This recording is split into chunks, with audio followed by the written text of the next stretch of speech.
Welcome, Mr. Eccles, to your safari. Thanks. What time does it leave? In 5 minutes. You're going back in time to hunt the most dangerous game. Should we set our watches? No need, sir. Whatever you do, don't step off the steel walkway. Why is it? What's wrong with it? Because there are untold consequences of those actions.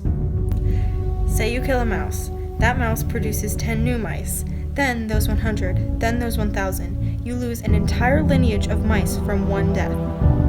Those mice will feed countless other animals, and those would feed an ancient human. Without that, they starve. All of a sudden, an entire race of humans gone. I have already gone back and tagged our target. You'll know when you see it with a red dot on its side. So only shoot him. Brace yourselves.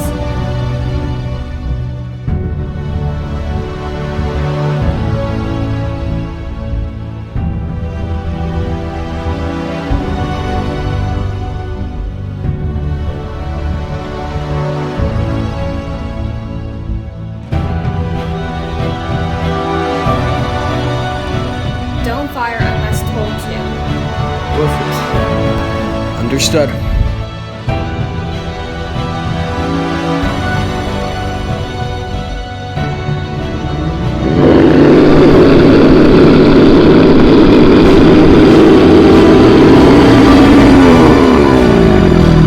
It can't be killed! What have you done?